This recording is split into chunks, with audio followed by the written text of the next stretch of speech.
2 ਏਕੜ ਲਾਏ ਸੀਗੇ, ਸਾਰੀ 2 ਕੁਆਂਟਲ ਮੂੰਗੀ ਹੋਊਗੀ। ਸਾਨੂੰ ਤਾਂ ਕੱਖ ਵੀ ਨਹੀਂ ਬਚਿਆ ਹੈਗਾ, ਸਮਾਂ ਜੀਰੀ ਵੀ ਲੇਟ ਕਰ ਲਈ ਅਸੀਂ। 20 ਦਿਨ ਹੋ ਗਏ ਮੂੰਗੀ ਘਰੇ ਸੁਕਾਈ ਜਾਂਦੇ, ਹੁਣ ਕੀ ਕਰੀਏ ਜੀ। ਤੇ ਅੱਜ ਕਹਿੰਦੇ ਬੰਦ ਹੋ ਗਿਆ ਜੀ, ਬੁਕਚਰ ਕੋਲੋਂ ਇਹ ਬੁਲਚ ਨਹੀਂ ਕੱਢ ਕੇ ਦਿੱਤਾ ਇਹਨਾਂ ਨੇ। ਪੰਜਾਬ ਸਰਕਾਰ ਵੱਲੋਂ ਕਿਸਾਨਾਂ ਤੋਂ ਮੂੰਗੀ ਦੀ ਫਸਲ ਨੂੰ ਘੱਟੋ-ਘੱਟ ਸਮਰਥਨ ਮੁੱਲ ਲਗਭਗ 7000 ਰੁਪਏ ਤੇ ਖਰੀਦਣ ਦੇ ਐਲਾਨ ਤੇ ਮਾਨਸਾ ਜ਼ਿਲ੍ਹੇ 'ਚ ਕਿਸਾਨਾਂ ਨੇ ਚੰਗੀ ਮੂੰਗੀ ਦੀ ਪੈਦਾਵਾਰ ਕੀਤੀ ਅਤੇ ਜ਼ਿਲ੍ਹੇ ਦੀਆਂ ਮੰਡੀਆਂ 'ਚ ਕਿਸਾਨਾਂ ਵੱਲੋਂ ਸਰਕਾਰੀ ਖਰੀਦ ਬੰਦ ਹੋਣ ਤੱਕ ਲਗਭਗ 5600 ਮੀਟ੍ਰਿਕ ਮੂੰਗੀ ਦੀ ਟਨ ਫਸਲ ਲਿਆਂਦੀ ਗਈ। ਪਰ ਖਰੀਦ ਏਜੰਸੀ ਮਾਰਕਫੈਡ ਨੇ ਜ਼ਿਲ੍ਹੇ ਦੀਆਂ ਮੰਡੀਆਂ ਵਿੱਚ ਆਈ ਮੂੰਗੀ ਦੀ ਫਸਲ ਵਿੱਚੋਂ ਸਿਰਫ ਲਗਭਗ 1200 ਮੀਟ੍ਰਿਕ ਟਨ ਮੂੰਗੀ ਹੀ ਖਰੀਦ ਕੀਤੀ, ਜਦੋਂ ਕਿ ਨਿੱਜੀ ਖਰੀਦਦਾਰਾਂ ਨੇ ਲਗਭਗ 4300 ਮੀਟ੍ਰਿਕ ਟਨ ਮੂੰਗੀ ਦੀ ਖਰੀਦ ਕੀਤੀ। ਮੰਡੀ ਵਿੱਚ ਮੂੰਗੀ ਦੀ ਫਸਲ ਵੇਚਣ ਆਏ ਕਿਸਾਨਾਂ ਨੇ ਦੱਸਿਆ ਕਿ 31 ਜੁਲਾਈ ਨੂੰ ਮੂੰਗੀ ਦੀ ਸਰਕਾਰੀ ਖਰੀਦ ਬੰਦ ਹੋਣ ਕਾਰਨ ਹੁਣ ਪ੍ਰਾਈਵੇਟ ਵਪਾਰੀ ਘੱਟੋ-ਘੱਟ ਸਮਰਥਨ ਮੁੱਲ ਤੋਂ ਵੀ ਘੱਟ ਕੀਮਤ ਤੇ ਮੂੰਗੀ ਦੀ ਫਸਲ ਖਰੀਦ ਕੇ ਕਿਸਾਨਾਂ ਦੀ ਲੁੱਟ ਕਰ ਰਹੇ ਨੇ।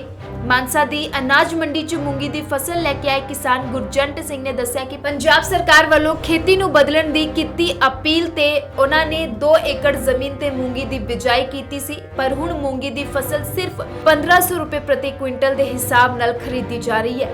ਉਹਨਾਂ ਕਿਹਾ ਕਿ ਜਦਕਿ ਖਰਚਾ ਕਰੀਬ 10000 ਰੁਪਏ ਹੋ ਗਿਆ ਹੈ। ਉਹਨਾਂ ਕਿਹਾ ਕਿ ਸਰਕਾਰ ਸਾਨੂੰ ਮੂੰਗੀ ਦੀ ਫਸਲ ਦਾ ਵਾਜਬ ਭਾਅ ਦੇਵੇ, ਕਿਉਂਕਿ ਮੂੰਗੀ ਦੀ ਬਿਜਾਈ ਕਰਕੇ ਸਾਡੇ ਕੋਲ ਕੁਝ ਨਹੀਂ ਬਚਿਆ, ਸਗੋਂ ਝੋਨੇ ਦੀ ਬਿਜਾਈ ਵੀ ਪਛੜ ਗਈ ਹੈ। 2 ਏਕੜ ਲਾਏ ਸੀਗੇ, ਸਾਰੀ 2 ਕੁਆਂਟਲ ਮੂੰਗੀ ਹੋਊਗੀ। ਸਰਕਾਰ ਕਹਿੰਦੀ ਵੀ ਬਦਲਵੀਂ ਫਸਲ ਬੀਜੋ, ਅਸੀਂ ਬਦਲਵੀਂ ਬੀਜੀ ਸੀਗੀ। 1500 ਰੁਪਏ ਲਈ ਹੈ ਇਹਨਾਂ ਨੇ। ਖਰਚਾ ਜੀ ਇਹ 'ਤੇ ਆ ਗਿਆ ਹੋਊ ਘੱਟ ਤੋਂ ਘੱਟ 10,000-7,000। ਵਹਾਈ ਵੀ ਆਈ ਆ, ਬਿਜਾਈ ਵੀ ਆਈ ਆ, ਵਢਾਈ ਵੀ ਆਈ ਆ। 10,000 ਰੁਪਇਆ ਖਰਚਾ ਘੱਟ ਤੋਂ ਘੱਟ ਹੈ।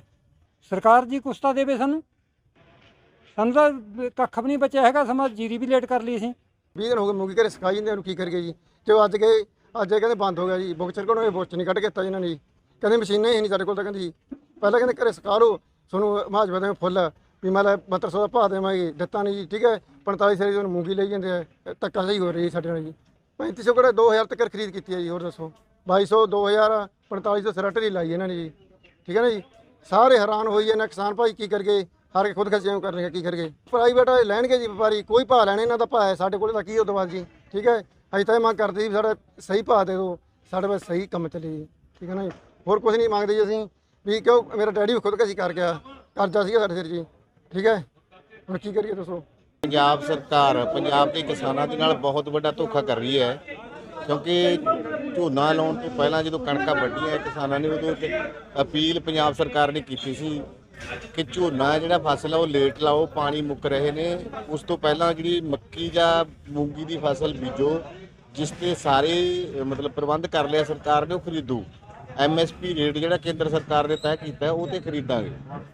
ਭਾਵੇਂ ਇੱਕ ਤਰ੍ਹਾਂ ਨਾਲ ਇੱਕ ਡਰਾਮੇਬਾਜ਼ੀ ਕੀਤੀ ਉਹਨਾਂ ਨੇ, ਸ਼ੁਰੂ ਕੀਤਾ ਵੀ ਖਰੀਦ ਕੀਤੀ, ਉਦੋਂ ਵੀ ਰੌਲੇ ਪੈਂਦੇ ਰਹੇ, ਕਿਸਾਨਾਂ ਨੂੰ ਸੜਕਾਂ ਜਿਹੜੀਆਂ ਜਾਮ ਕਰਨੀਆਂ ਪੈਂਦੀਆਂ ਨੇ ਇਸ ਮਾਨਸਾ ਮੰਡੀ ਦੇ ਵਿੱਚ ਸਰਕਾਰੀ ਖਰੀਦ ਨੂੰ ਜਾਰੀ ਦਿਖਾਉਣ।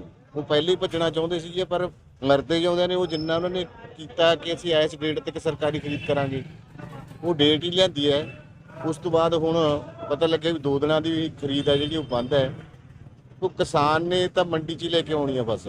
ਕਿਸਾਨ ਵੀ ਚਾਹੁੰਦਾ ਕਿ ਮੈਨੂੰ ਪੂਰਾ ਮੁੱਲ ਮਿਲੇ, ਉਹਦਾ ਆੜ੍ਹਤੀਆ ਵੀ ਚਾਹੁੰਦਾ ਕਿ ਉਹਨੂੰ 4 ਪੈਸੇ ਵੱਧ ਮਿਲਣ ਤੇ 4 ਪੈਸੇ ਆੜ੍ਹਤੀਆਂ ਨੂੰ ਵੀ ਚੋਂ ਬਣਨ, ਕਮਿਸ਼ਨ ਬਣੇ।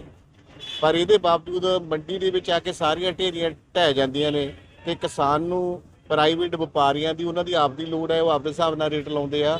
ਸੋ ਸਰਕਾਰ ਨੂੰ ਅਸੀਂ ਅਪੀਲ ਕਰਦੇ ਹਾਂ ਕਿ ਜਿਹੜੀ ਮੰਡੀਆਂ ਦੇ ਵਿੱਚ ਮੂੰਗੀ ਦੀ ਫਸਲ ਆ ਰਹੀ ਹੈ, ਉਹ ਜਿੰਨਾ ਰੇਟ ਕੇਂਦਰ ਸਰਕਾਰ ਨੇ ਤੈਅ ਕੀਤਾ ਉਸ ਰੇਟ ਤੇ ਸਾਰਾ ਖਰੀਦਣ ਦਾ ਪ੍ਰਬੰਧ ਕਰੇ। ਸਰਕਾਰ ਆਪਦੀ ਜ਼ਿੰਮੇਵਾਰੀ ਨੂੰ ਚੱਕੇ, ਨਹੀਂ ਤਾਂ ਅਗਲੇ ਸਾਲ ਕਿਸਾਨਾਂ ਨੇ ਇਹਨਾਂ ਤੇ ਭਰੋਸਾ ਨਹੀਂ ਕਰਨਾ, ਇਸ ਤਰ੍ਹਾਂ ਦੀਆਂ ਫਸਲਾਂ ਨਹੀਂ ਬੀਜਣਗੇ ਕਿਸਾਨ। ਜ਼ਿਲ੍ਹਾ ਮਾਨਸਾ ਵਿਖੇ ਟੋਟਲ ਮੂੰਗੀ ਦੀ ਅਰਾਈਵਲ 5674 ਮੀਟ੍ਰਿਕ ਟਨ ਆਈ ਹੈ, ਜਿਹਦੇ ਵਿੱਚੋਂ ਮਾਰਕਫੈਡ ਵੱਲੋਂ 1287 ਮੀਟ੍ਰਿਕ ਟਨ ਦੀ ਪਰਚੇਜ਼ ਕੀਤੀ ਗਈ ਹੈ ਅਤੇ ਪ੍ਰਾਈਵੇਟ ਪਰਚੇਜ਼ ਵੱਲੋਂ 4387 ਮੀਟ੍ਰਿਕ ਦੀ ਮੂੰਗੀ ਦੀ ਪਰਚੇਜ਼ ਕੀਤੀ ਹੈ। ਇਸ ਦੀ ਲਾਸਟ ਤਰੀਕ 31 ਜੁਲਾਈ ਸੀ। ਸਟਾਰ ਕੈਨੇਡਾ ਟੀਵੀ ਲਈ ਮਾਨਸਾ ਤੋਂ ਭੀਸ਼ਮ ਗੋਇਲ ਦੀ ਰਿਪੋਰਟ।